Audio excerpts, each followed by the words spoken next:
একে অপরকে ভালো কাজের জন্য পরামর্শ দেওয়ার দরকার আছে না নাই? হক আর সবর, আমরা হকের পক্ষে থাকবো, রাজি আছেন তো?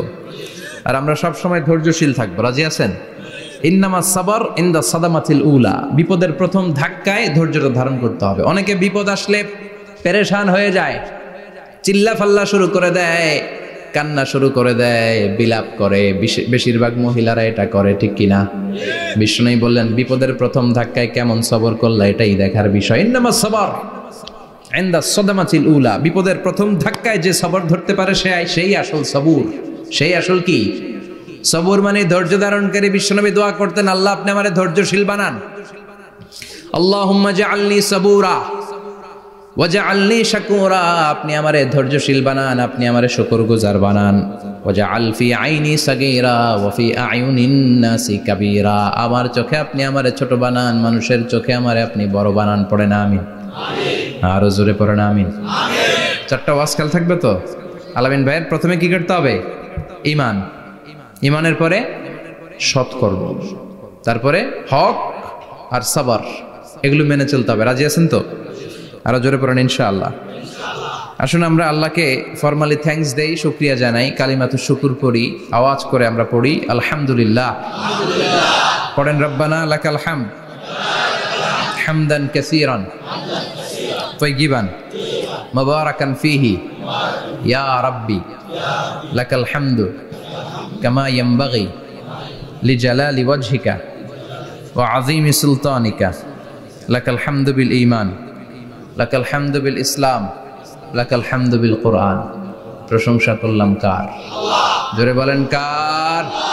সব সময় প্রশংসা করতে হবে কার? সে আল্লাহর পাঠানো সব চাইতে দামি মর্যাদাবান আসমানি কিতাবের নাম হচ্ছে কি? চিল্লায় বলেন কি নাম?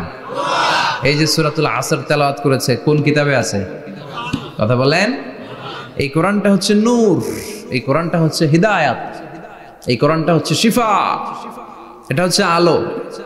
এই কোরআন থেকে আলো নিয়ে নিজেদেরকে আলোকিত করতে হবে। কি করতে হবে? আলো। আলোর দরকার আছে না নাই? আলো ছাড়া কিছু দেখা যায়? এজন্য কোরআনকে আলো বানিয়ে পাঠালো কে? রব্বুল আলামিন বলেন, কিতাবুন আনজালনাহু ইলাইকা লিতুখরিজান নাসা মিনাল যুলুমাতি ইলান নূর। ও নবী, একটা কিতাব পাঠালাম, যেই কিতাব অন্ধকার থেকে আপনাদেরকে আলোর দিকে নিয়ে যাবে। কোন দিকে নিবে? জোরে বলেন। আমরা আলোর পথের সৈনিক, আমরা জান্নাতে যেতে চাই। জান্নাতে যেতে হলে যে বইটা মানতে হবে, বইটার নাম কি? তাহলে কিতাবে আল্লাহ আলো দিলেন, আবার হেদায়েত দিলেন। আল্লাহ বললেন, যালিকাল কিতাবু লা রাইবা ফীহি হুদাল লিল মুত্তাকিন। হুদাল লিল মুত্তাকিন, a guide book to those who are muttaqin। তাহলে গাইড বুক পেলাম, আলো পেলাম, আবার এটার ভিতরে শেফা আছে। কি আছে? শেফা মানে সুস্থতা, শেফা মানে রেমেডি, শেফা মানে রিকভারি। আপনি অসুস্থ হলে সুস্থ করে কে? কোরআন পরে যদি ফু দেন, সুস্থ বানায় দিবে কে? নাকি তাবিজের ভেতরে ঢুকায় ঝুলাইবেন? ঝুলানো যাবে? পড়তে হবে। কি করবেন? যে ঘরে সূরা বাকারা তেলাওয়াত করা হয় সেখান থেকে শয়তান দৌড়ে পালায়, নাকি যেই ঘরে বাকারা ঝুলিয়ে রাখা হয়? বিশ্বাস হয়? হ্যাঁ, বাবুল ইস্তিশফা বিল কোরআন, কোরআন দিয়ে শিফা নেওয়া। কি নেওয়া? শিফা। অসুস্থ হয়েছেন, সূরা ফাতিহা পড়েন, সূরা ইখলাস পড়েন।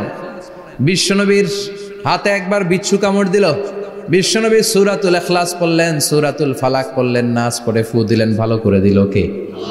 আমরাও যারা অসুস্থ, আমরাও যদি ইখলাস ফালাক নাস পড়ি, ফাতিহা পড়ে ফু দেয়, আমাদেরকে ভালো করবে কে?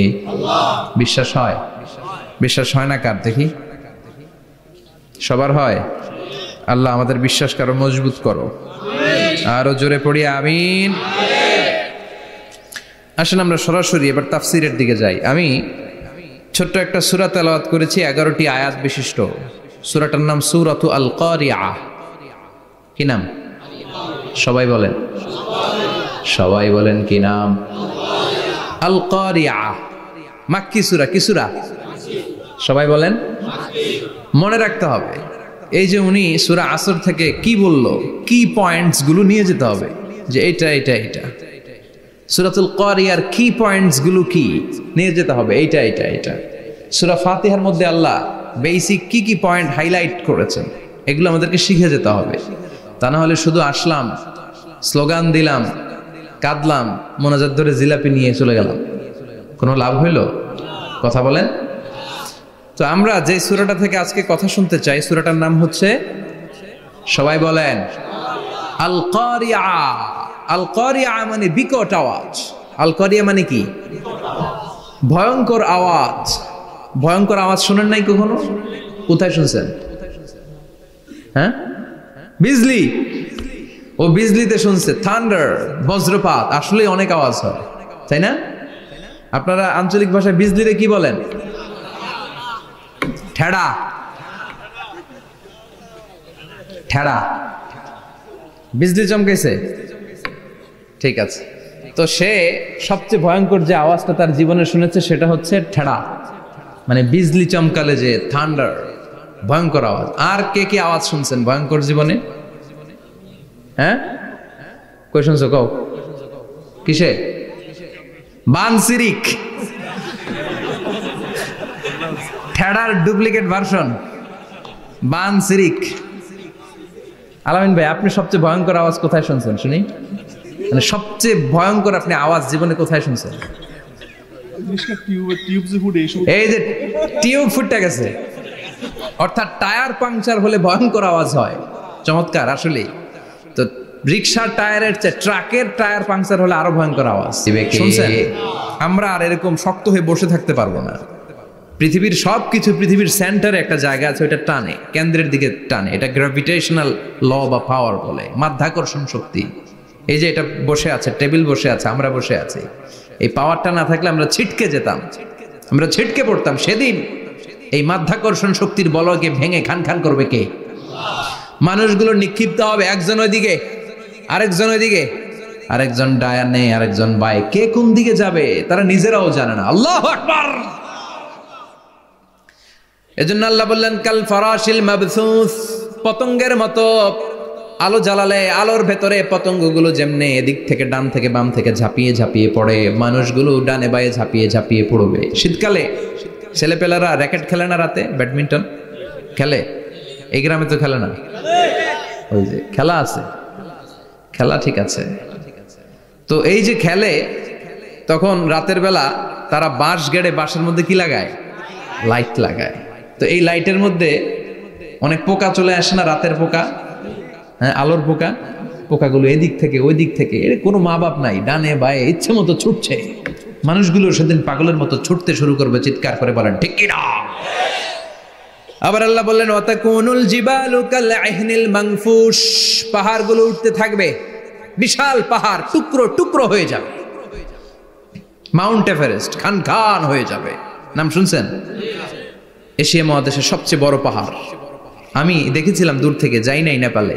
কাতারে একবার যাচ্ছিলাম, কাতার থেকে কায়রো সফরের সময় মাউন্টেন রেঞ্জের পাশ দিয়ে বিমান যায়।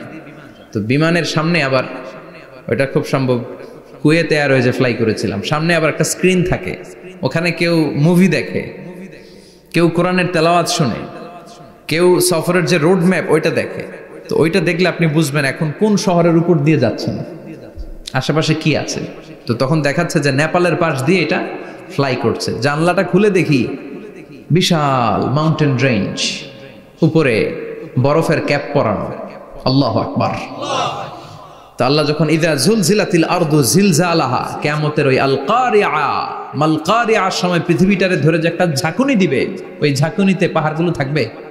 কথা বলেন। পৃথিবীর সবচেয়ে বড় পাহাড় ৮৮৫০ মিটারের মাউন্ট এভারেস্ট ভেঙে খান খান হয়ে যাবে, টুকরা টুকরা হয়ে যাবে। ইউরোপের সবচেয়ে বড় পাহাড়ের নাম হচ্ছে আল্পস মাউন্টেন, আল্পস পর্বতমালা। আমেরিকার সবচেয়ে বড় মাউন্টেন রেঞ্জ হচ্ছে আলাস্কা। থাকবে এগুলা? তুর পাহাড়, আরব বিশ্বের বিশাল এক পাহাড় থাকবে। বাংলাদেশের গারো পাহাড়, কেউকারাডাং, তাজিংডং, বিজয়, চিম্বুক, নাম শুনছেন? গেছেন আপনারা? কি বিশাল বান্দরবানে পাহাড়। আল্লাহ যখন ইদা জুলজিলাতিল আরদু জিলজালাহা বলে একটা কাঁপুনি দিবে, টিকবে? কথা কন, কথা কন। আবার পৃথিবীর বড় বড় টাওয়ার, বুর্জ আল খলিফা, বিশাল লম্বা tower, Kingdom Tower, Shanghai Tower, Petronas Twin Tower, তাইপেডাং 101, এই যে বিল্ডিংগুলো টিকবে? কথা বলেন। এজন্য আল্লাহ বললেন আল কারিআতু মাল কারিআতু ওয়া মা আদরাকা মাল কারিআ ইয়াউমা ইয়াকুনুন নাসু কাল ফারাশিল মাবথুস ওয়া তাকুনুল জিবালু কাল ইহনিল মানফুশ। আল্লাহু আকবার। আবার আল্লাহ বললেন ইযা রুজ্জাতিল আরদু রাজ্জান ওয়া বুসাতিল জিবালু বাসসা। কিয়ামতের এই বিকট শব্দটা যখন ইসরাফিল ফেরেশতা দিয়ে ফেলবে, তারাগুলো ছিন্ন বিচ্ছিন্ন হয়ে যাবে, ছিটকে পড়বে, আকাশ সংকুচিত হয়ে যাবে। কাগজের টুকরা আমরা হাতের মধ্যে নিয়ে কাগজটারে যেমনি ভাঁজ করি, কিয়ামতের এই প্রথম ধাক্কায় আকাশটারে ভাঁজ করে ফেলবে কে? কথা বলেন। কেমন এই পরিস্থিতি দেখে দুধের বাচ্চাকে রেখে বাচ্চার মা দিবে একটা দৌড়।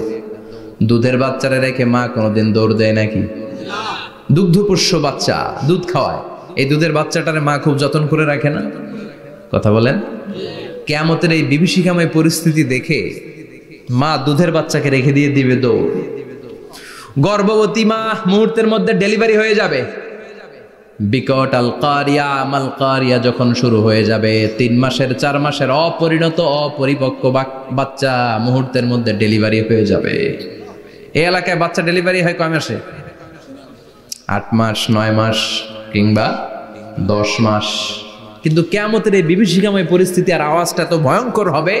3 মাসের ছোট্ট ভ্রূণ, গোশতের টুকরা, আলাক, রক্তপিণ্ড আর গোশত মিশ্রিত হয়ে ছোট্ট একটা টুকরা, অপরিণত বাচ্চা, অপরিপক্ক বাচ্চা মুহূর্তের মধ্যে খালাস হয়ে যাবে।